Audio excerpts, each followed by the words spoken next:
One of the great things about Ableton's push controller is that it allows you to pick a scale or a key and never hit a bum note. Thus, if you don't have a background in music theory, you can still come up with some really good melodic ideas or chords. Not everyone has access to an Ableton push controller, however, so what I'd like to do in this short tutorial is show you how you can emulate that behaviour using your regular MIDI controller. So what I've got here is just one of Ableton Live's bass presets. I've also just got some on-screen keys here so you can see which notes I'm playing. So there are 12 unique tones per octave. Obviously the keyboard is a repeating pattern. How do you know which ones to play? Well, that's where a background in music theory comes in. These notes are organised into scales. Scales are the basis of forming melodies, lead lines, harmony, chords, etc. To fast track that, there is a MIDI effect available to you called scale, which we're going to come to shortly. And if you're not familiar with scale, what it does is any incoming MIDI note is snapped to the nearest note of a key or a scale of your choosing. Before we come to that, I've got some musical ideas in Live here. We've got all little audio samples. We've got a breakbeat, we've got a shaker, and we've got a nice pad sample I've got. So let's just have a listen to see what that sounds like.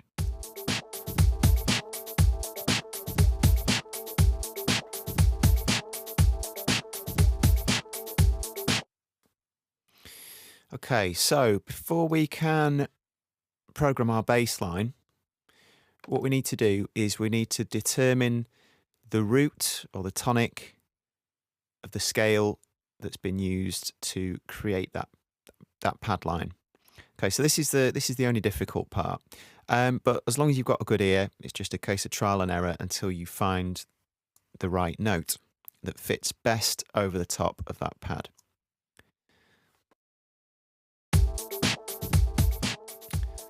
Let's just start live playing. I'm just going to experiment with notes until I come across one that fits really nicely.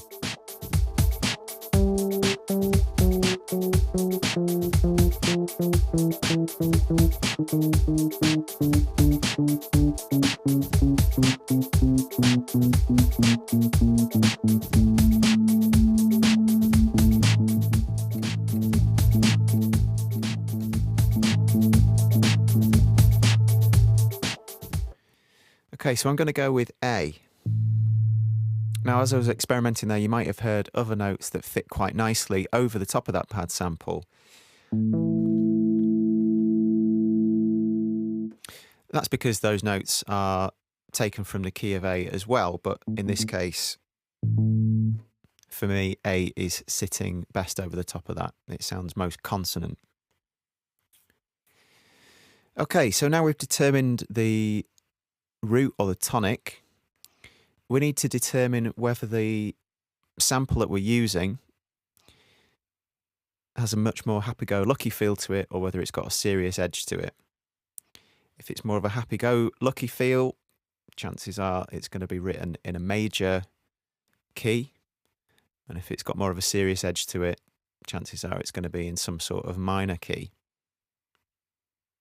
Now, what I'm going to do in this case is I'm going to play the notes of A major first, and then I'm going to play the notes of A minor over the top of the pad, and let's see which set of notes fits best. You might have already decided whether it's happy-go-lucky or whether it's got more of an edge to it, this pad, but hopefully this will help you decide if you've not made your mind up.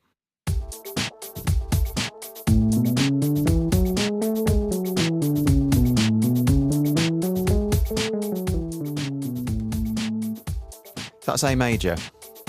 This is A minor.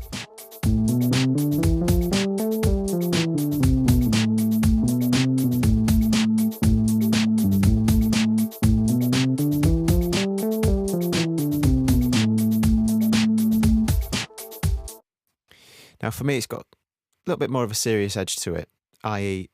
it's going to be written in a minor key. So we've determined the root or the tonic, and we've determined that it's got a serious edge to it, so it's going to be in some sort of minor key.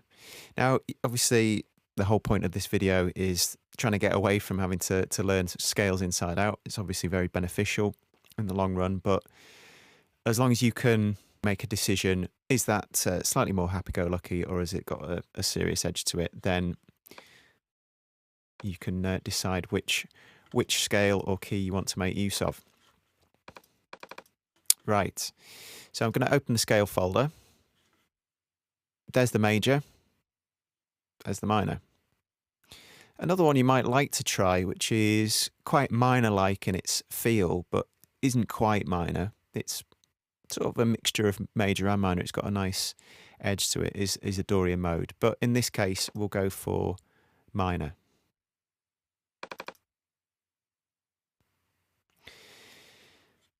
Okay, so I've just loaded that, and it goes upstream from the instrument, i.e. any incoming note will be snapped to the nearest note from, well, currently C minor, although what I'm going to do is get this bass control, click and drag that, and change that to an A. So now any incoming note will be snapped to the nearest note from A minor. So we just go back to the on-screen keys.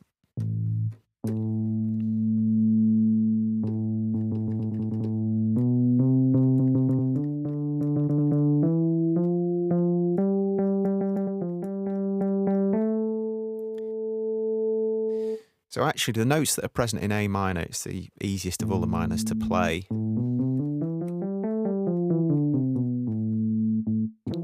It's all the white notes. You notice anytime I play a black note, it's snapped to the nearest white note. Thus you never have to play a wrong note.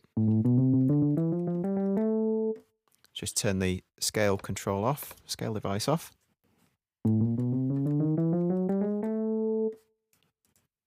Back on again.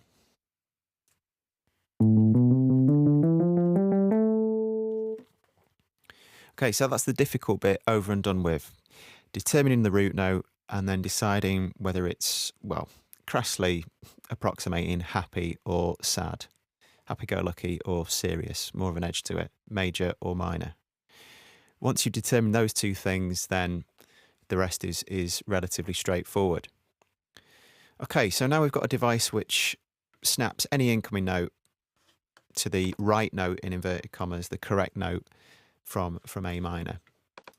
If you want to take your little cheat even further, from the edit menu, record quantization, and I've just set record quantization to 16th notes. That means that as I play the notes in, they're going to be snapped to the nearest 16th.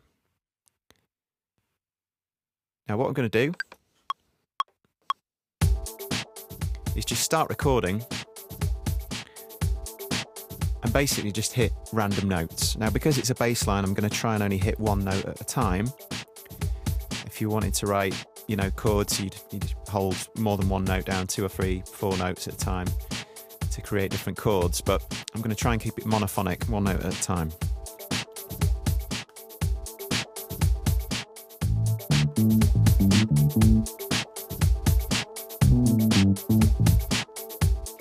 Notice I'm always going to sort of try and come back to the A.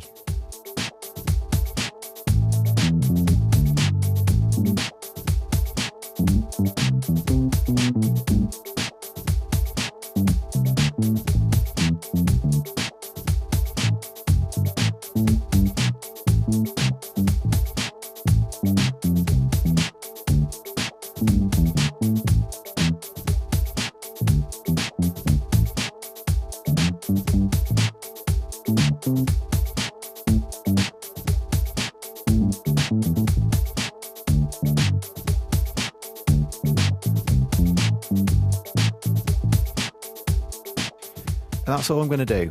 I'm just going to hit play again to get that looping.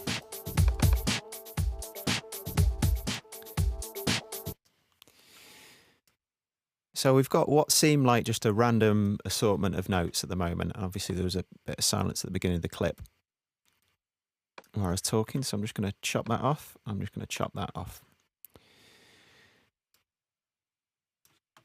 So what we've got is notes played in that have been quantized pitch-wise and also timing-wise. So to make this a little bit less random, the last thing that I'm going to do, let's just take a copy of that. Alt drag and drop. Let's take a much smaller loop and just have a listen to that.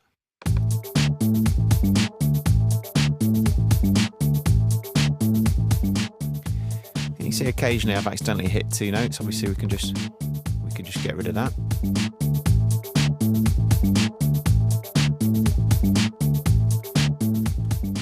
And now that's a very usable bass line. We don't just have to stop there. Let's copy it again. Select the loop brace. I'm just going to use the up and down arrow keys to move forwards and backwards through the clip.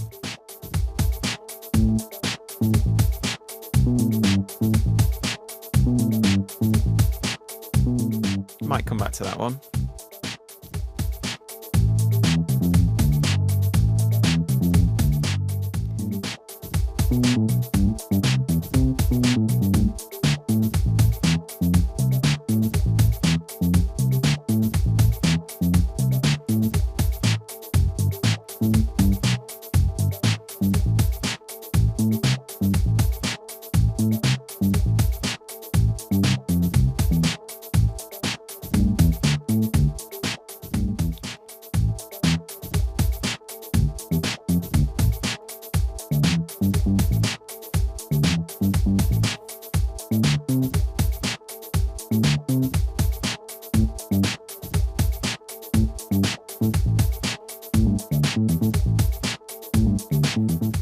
I quite like that one as well, so let's go with that, copy it again, start the next one playing.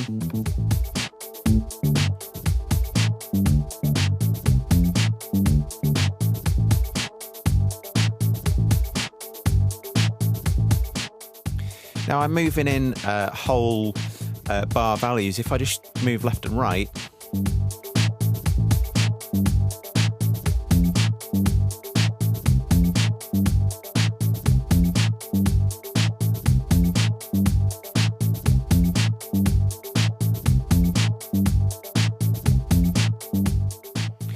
and obviously if you sort of like the flavour of one loop but perhaps just need to adjust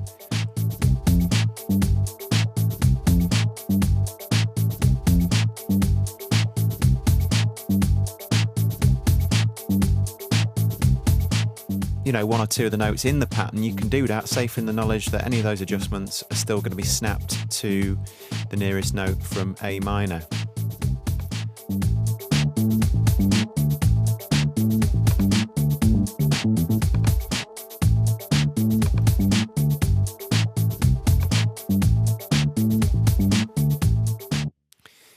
So there you have it. From complete randomness, we've got a device that quantizes the pitch. We're quantizing the timing as we are playing, as we're recording notes in. And finally, we're making sense of that complete randomness by taking a much smaller loop and having it looping regularly. You take anything and loop it over a smaller period of time, and it sounds like you meant to do it.